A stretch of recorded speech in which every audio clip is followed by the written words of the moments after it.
The final custody hearing ended on a gray Tuesday afternoon, as muted as the judge's monotone voice delivering the decision. Julia sat expressionless in the courtroom, her hands folded on her lap, the smell of old wood and disappointment pressing in around her. Beside her, her attorney gave a small, useless shrug, mouthing something that was supposed to resemble consolation. Across the room, Eric adjusted his tie like a man receiving a promotion. He didn't look at her, didn't need to. The victory was written in the way he smiled at the clerk, in the way he patted his own attorney on the back like they'd just closed a business deal. Shared custody, on paper. But Julia knew better.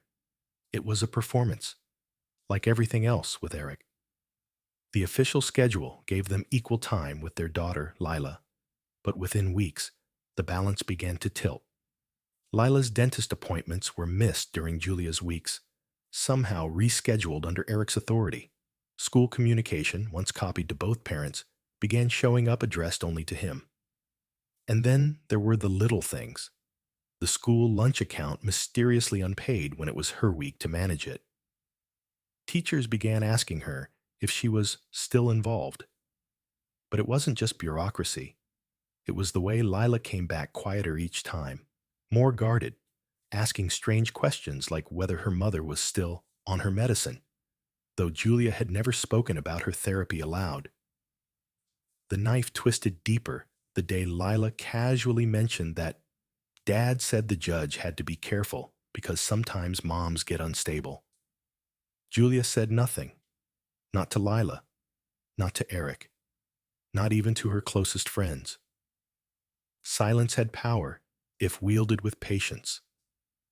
The betrayal hadn't started in that courtroom.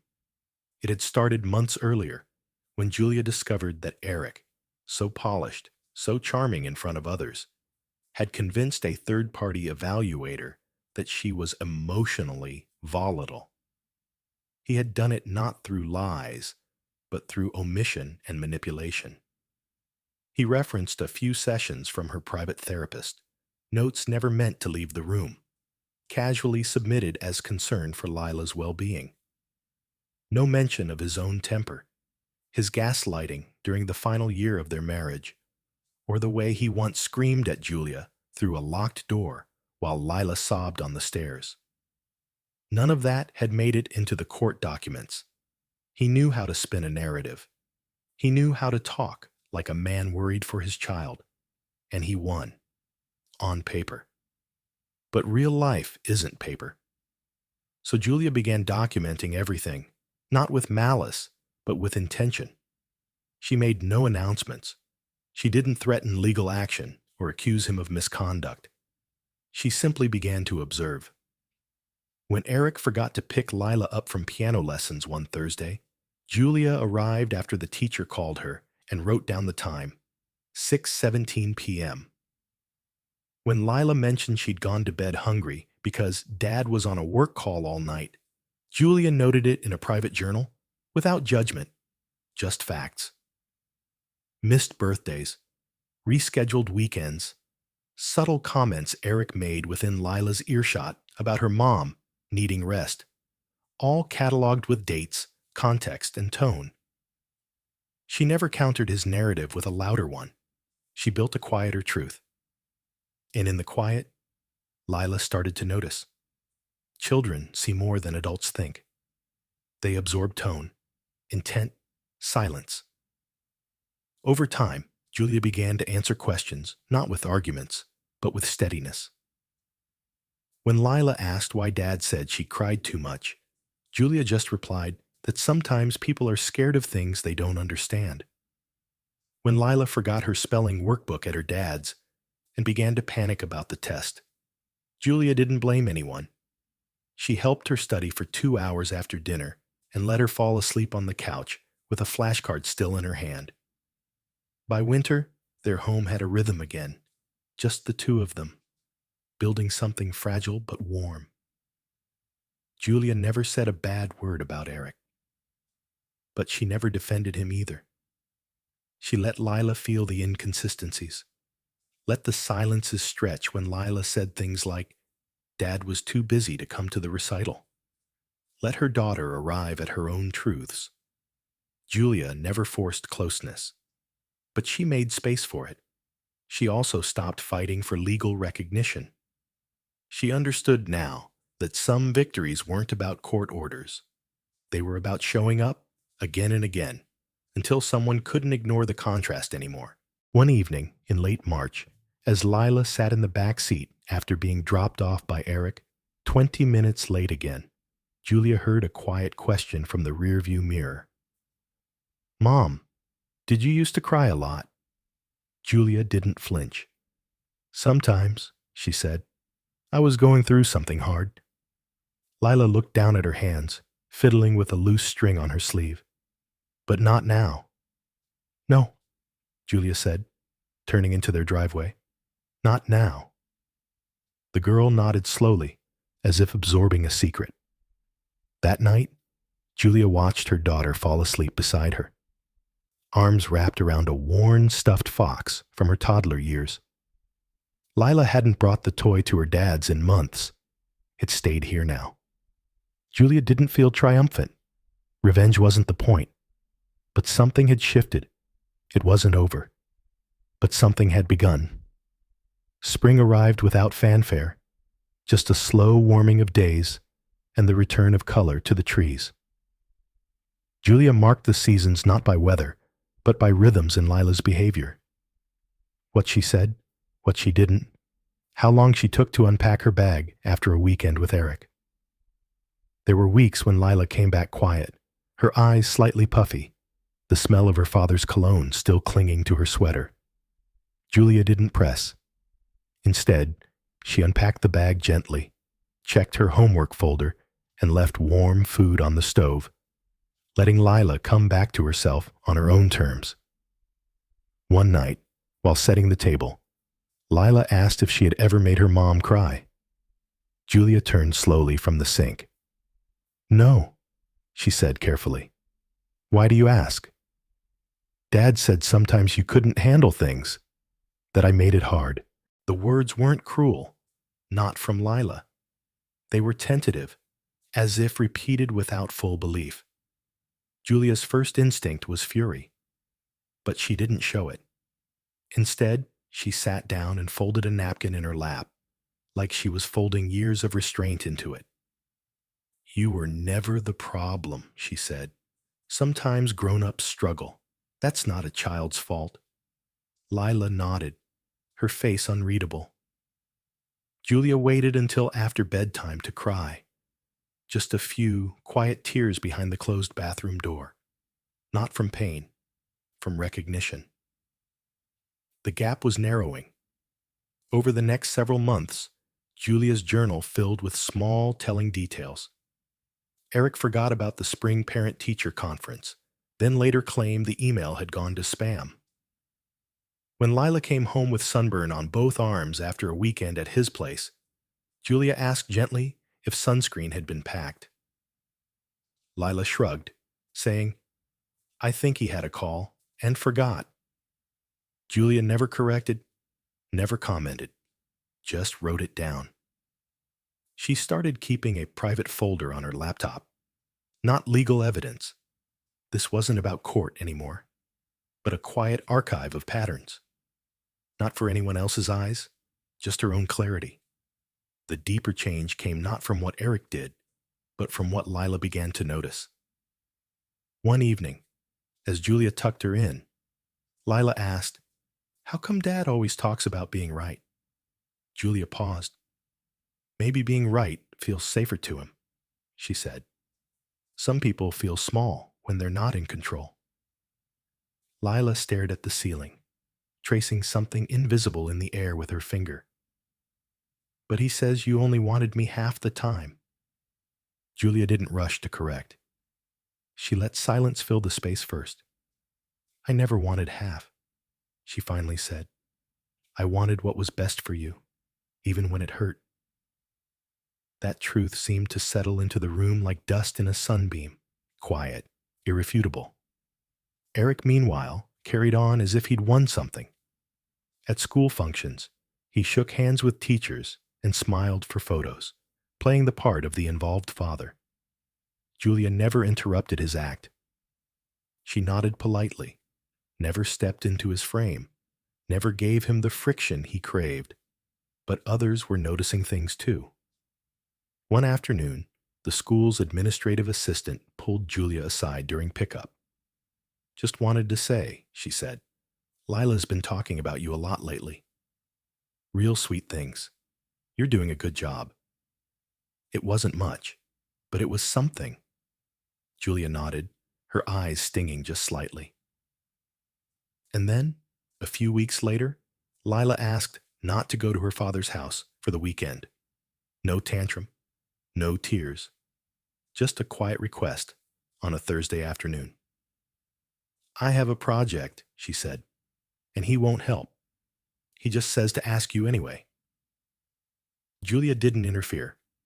She encouraged Lila to call her dad and explain. She listened from the kitchen as her daughter spoke into the phone, voice small but firm. He must have argued. Julia heard only Lila's soft reply.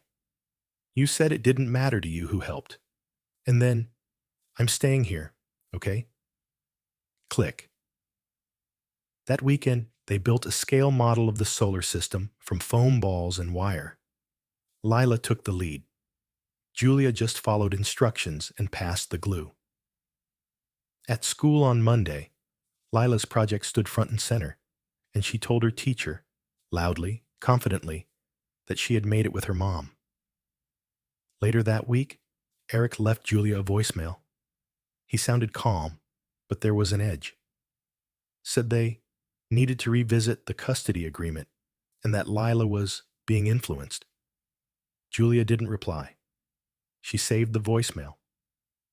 When Eric showed up on her doorstep the next evening, unannounced, Julia didn't invite him in. He stood on the porch with his hands in his pockets, trying to look concerned.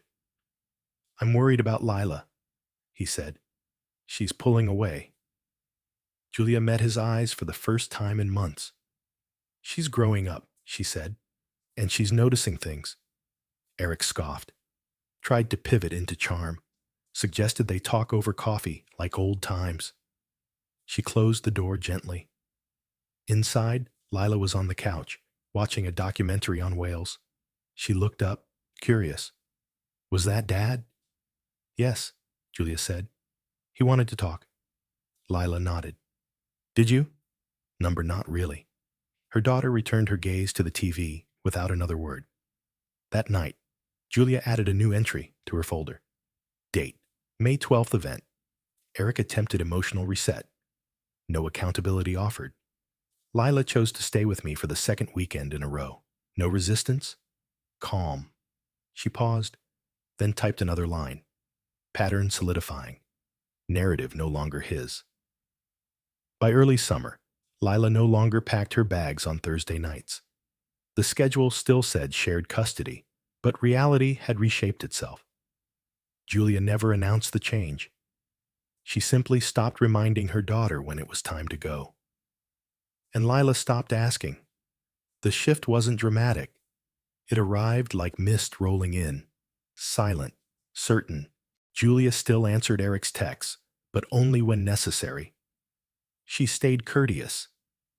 If he asked when Lila would be home, she gave him times. If he pushed for reasons why Lila wasn't visiting, she told him gently, "She's making her own choices. I'm respecting them." Sometimes he'd reply with sarcasm, once with legal threats, but they always faded. One afternoon in late June, Julia arrived at Lila's summer camp recital early. She stood near the back, unnoticed, as Eric breezed in 15 minutes late. He clapped louder than anyone, took a video on his phone, laughed a little too loudly when Lila said something funny on stage. After the performance, he approached her in the lobby, arms outstretched, but Lila hesitated before hugging him. Julia watched from a distance as Eric crouched to ask Lila if she wanted to go for ice cream. "I promised your coach," she said without looking up. "We'd clean up after." Eric blinked. The rejection was mild, but it landed. He nodded slowly, trying not to show it. Julia stepped forward, thanking the camp staff, complimenting another parent's dress. She passed by Eric without a glance. Not cold, just neutral. He left shortly after, alone. Later that night, Julia and Lila walked their quiet neighborhood, fireflies blinking in the hedges. "You didn't tell me Dad was coming," Lila said softly. "I didn't know," Julia replied. "He probably meant well." "Yeah," Lila said, kicking a pebble. "But he always shows up for the fun parts, not the boring stuff. You helped me practice my lines for days." There was no bitterness in her voice, just a child beginning to distinguish between gestures and presence. That weekend, Julia received an email from Eric. Long, formal. He asked for a structured review of the co-parenting arrangement, suggesting mediation. She didn't reply. Not out of spite, but because she'd already reviewed the arrangement, alone, in silence, through her daughter's eyes. Instead, she opened her folder and added another note. Date: June 24th. Event: post-recital withdrawal. Lila declining casual outings. Eric attempting to reestablish narrative control through official language. Emotional connection deteriorating. Julia closed the laptop. She no longer needed to defend herself. The evidence was living, breathing, and beginning to understand who had been steady and who had not. Still, there were no guarantees. One night in early July, Lila came home unusually quiet. She went straight to her room and closed the door. Julia gave her space. An hour later, she found her daughter curled up under the covers, face half buried in her pillow. "Rough day?" Lila nodded. Her voice was muffled. "He told me he was sad. Said you make it hard for him." Julia exhaled through her nose. She sat at the edge of the bed and placed a hand gently on the blanket. "You're not supposed to carry that," she said. "Not from him. Not from me. He said I'm too much like you. That's why we fight." A long pause. Julia's heart broke a little, not for herself, for the fact that her daughter was still trying to make sense of adult shadows cast too far across a child's path. "You're like me," Julia said, "because you're kind and smart, and you pay attention to people. That's not a bad thing." Lila sat up slowly, eyes wet but clear. "Then why does he make me feel like I owe him?" Julia didn't answer right away. "Because sometimes people confuse love with loyalty, and when they don't get loyalty, they think love is broken." Lila nodded as if she didn't fully understand, but maybe one day she would. The next morning, Julia found her daughter at the kitchen table, writing in a small notebook. "What you working on?" "A list," Lila said. "Things that feel safe." She held it up. At the top was, "Home with Mom sleepovers at Mia's Pancakes." "When you brush my hair." That night, Julia cried again. Not from pain this time, but from the aching beauty of it. By mid-July, Eric's calls came less frequently.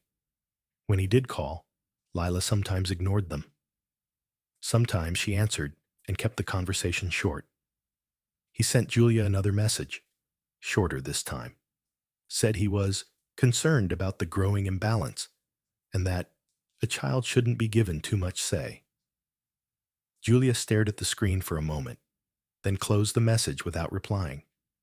In her folder, she wrote, Date: July 19th. Event: narrative slipping. Control language appearing. Lila choosing emotional safety over performance-based parenting. She stopped writing after that line. There was nothing else to document that day. Just this. The house was quiet. The windows were open. And in the next room, her daughter was humming to herself while drawing pictures of stars. August arrived like a held breath. Hot, slow, full of unspoken tension. The official custody calendar still hung on the fridge, with alternating weekends marked in faded marker. but it had become more of a relic than a schedule. Julia left it untouched, partly out of habit, partly because removing it felt unnecessary. Time was redefining itself in smaller, subtler ways. One day, while walking through the grocery store, Lila asked if they could skip going to her dad's that weekend again. She didn't offer a reason this time. She just said she didn't feel like it. Julia never made it her business to pry. But this time, she gently asked, "Do you want to talk about why?" Lila shrugged, her eyes flicking to the cereal boxes. "He says stuff that makes me feel like I'm on trial." It was the first time Lila had used a word that belonged more to Eric's world than hers. Like what? He asks if you say bad things about him, then says, if I don't answer, I'm protecting someone. Julia steadied her breath. "You don't have to protect either of us," she said. "You're allowed to love both parents and still feel uncomfortable sometimes. That's not disloyal. That's honest." Lila picked a box of granola and nodded, quiet again. But something had shifted. She was learning to name the fog. Back home, Julia added a new note to her folder. Date, August 3rd event. Lila expressing language of emotional manipulation. Eric, using parental loyalty framing. Pressure increasing, compliance decreasing. The next weekend, Eric arrived unannounced again. Julia opened the door halfway. "She's in the middle of a project," she said calmly. "She can bring it to my place. She doesn't want to go." Eric stepped back, trying to feign calm. His voice dropped. "You're sabotaging this relationship." Julia met his eyes. I'm staying out of the way of it." That night, Lila overheard a voicemail from her father. Julia hadn't intended her to, but it was loud enough. The tone was sharp. "She's poisoning you against me. This is manipulation. You're 10. You don't get to decide everything." Julia was in the kitchen when she heard the small voice behind her. "Why does he sound scared?" She turned. Lila's face was blank, but her hands were clenched around the strap of her backpack. "Because people who are used to being in control panic when they're not," Julia said, "even if they think they're doing the right thing." Lila didn't cry. She just sat at the kitchen table, opened a book, and said she didn't want to hear that voicemail again. Julia deleted it without hesitation. By mid-August, something else changed. Lila began to ask questions, not just about the present, but the past. "Did he really take your therapy stuff?" The question came during a quiet Sunday morning, while they folded laundry on the living room floor. Julia paused. "He used something private," she said. "Something that was never meant to leave that room." "Did you tell the court?" "No." "Why not?" Julia folded a towel slowly. "Because I didn't want to make you a battlefield." Lila nodded again, the way children do when they're absorbing something bigger than they can yet understand. The next day, Lila told her friend Mia's mother that she didn't want to go to her dad's anymore. Julia only learned about it later, when Mia's mom pulled her aside and said she was so polite about it, just said she didn't feel safe there, not in a scary way, just in a confused way. Julia said thank you and went home and sat on the couch for a long time, not moving. In her folder, she added, Date, August 21st, event, Lila externalizing discomfort, stating preferences to other adults, language becoming clearer, patterns internalized. Eric began ramping up, more calls, more texts. He suggested therapy for Lila, joint sessions, mediation. He brought up revisiting court orders. Julia didn't take the bait. She responded to one message. I support therapy if it's for her, not as a condition or correction. No reply came, just silence, the kind that signaled his tactics were exhausting even himself. On the first day of fifth grade, Julia walked Lila to school. The girl wore a new backpack and carried a quiet confidence she hadn't had the year before. At the door, she paused. I think he doesn't know how to be a dad, unless someone's watching. Julia blinked. Did someone say that to you? No, Lila said. It just feels true. Julia hugged her. Not long, just enough. That night, when Eric called, Lila told him she was busy and hung up. He texted Julia. She's acting like a stranger. Julia didn't respond. She simply opened her folder and typed, date, August 30th, event, final stage of detachment, projection language emerging, external blame consistent, Lila articulating emotional autonomy. And for the first time in months, Julia closed the folder and felt no need to add more. The record had served its purpose. She had never needed to win, only to outlast. September brought cooler mornings and a rhythm that felt earned. School, homework, bedtime routines. No drama, no arguments, no missed pickups, because there were no pickups. Eric's visits had slowed to a near halt. Julia didn't gloat. She didn't tell friends she'd won. In fact, she said very little at all. But she began sleeping better, eating better, breathing deeper. One Friday afternoon, a letter arrived from Eric's lawyer. It proposed reinitiating full custody proceedings, citing concerning levels of alienation and parental interference.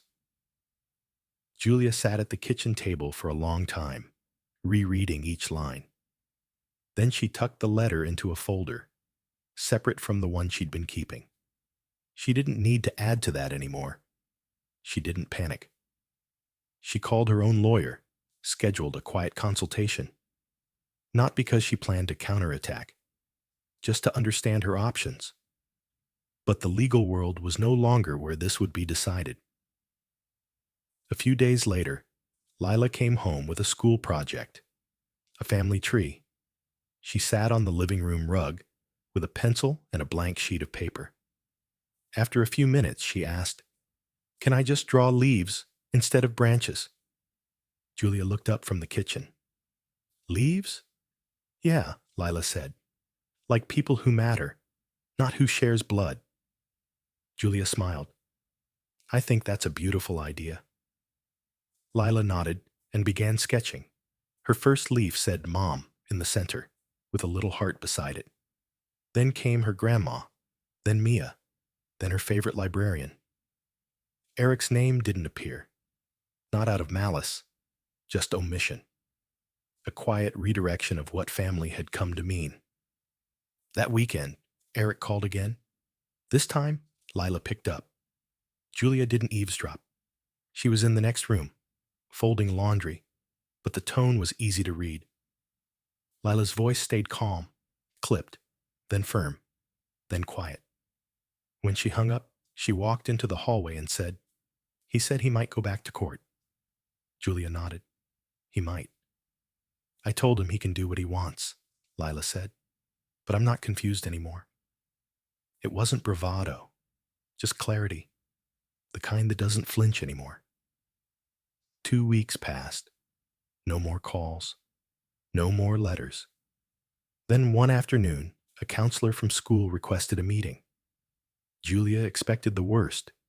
Some new concern, a repeat of the smear campaign Eric had once orchestrated. Instead, the counselor smiled gently across the table. "I just wanted to say, your daughter is one of the most emotionally articulate children I've ever met. She talks about boundaries, trust, and communication like someone twice her age." Julia blinked. "Thank you," she said.